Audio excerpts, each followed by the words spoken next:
अब भारत और चीन के बीच में डिसएंगेजमेंट पेट्रोलिंग पॉइंट 15 पर पूरी हो चुकी है। ये मैं समझता हूँ एक अच्छा सिग्नल है, एक अच्छी संकेत है कि जो प्रोसेस शुरू की गई थी वो उसी प्रकार से अभी तक चल रही है।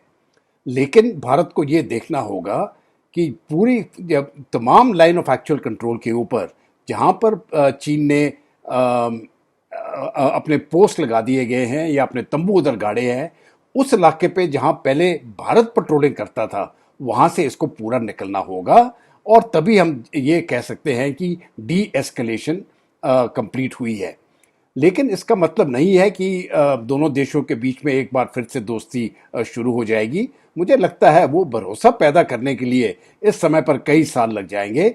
जिस प्रकार से चीन के एक्शंस हुए हैं इस साल में और पहले भी जिस प्रकार से उसकी पीपल्स लिबरेशन आर्मी एक्शन करती थी, तो मुझे लगता है कि वो भरोसे वाली बात नहीं है। भारत को सतर्क रहना पड़ेगा और चीन के विरुद्ध अपनी गार्ड मुझे लगता है ऊपर रखनी पड़ेगी हमेशा। नहीं तो चीन जो है वो उसी प्रकार से सलामी स्लाइसिंग करती रहेगी अगर भारत ने इसको रोका नहीं तो। अब भारत और चीन के बीच में डिसएंगेजमेंट पेट्रोलिंग पॉइंट 15 पर पूरी हो चुकी है। ये मैं समझता हूँ एक अच्छा सिग्नल है, एक अच्छी संकेत है कि जो प्रोसेस शुरू की गई थी वो उसी प्रकार से अभी तक चल रही है। लेकिन भारत को ये देखना होगा कि पूरी जब तमाम लाइन ऑफ एक्चुअल कंट्रोल के ऊपर जहाँ पर चीन ने अपने पोस्ट लगा दिए गए हैं या अपने तंबू उधर गाड़े हैं, उस इलाके पे जहाँ पहले भारत पेट्रोलिंग करता था वहाँ से इसको पूरा निकलना होगा। और तभी हम ये कह सकते हैं कि डी एस्केलेशन कंप्लीट हुई है। लेकिन इसका मतलब नहीं है कि दोनों देशों के बीच में एक बार फिर से दोस्ती शुरू हो जाएगी। मुझे लगता है वो भरोसा पैदा करने के लिए इस समय पर कई साल लग जाएंगे। जिस प्रकार से चीन के एक्शंस हुए हैं इस साल में और पहले भी जिस प्रकार से उसकी पीपल्स लिबरेशन आर्मी एक्शन करती थी, तो मुझे लगता है कि वो भरोसे वाली बात नहीं है।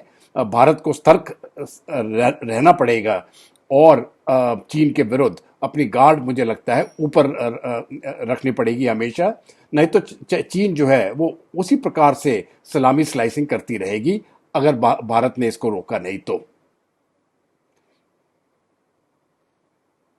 देखिए, कमांडर कुलभूषण जाधव जो है वो पाकिस्तान के कस्टडी में है स्पाइंग चार्जेस के ऊपर। और पाकिस्तान के मिलिट्री कोर्ट ने उनको कन्विक्ट कर दिया था। उसके बाद भारत ये case international court of justice पे ले गया और उन्होंने भी कहा कि ये सही जो प्रोसीजर्स हैं वो पाकिस्तान ने फॉलो नहीं किए और इसको फॉलो करने के लिए कहा गया।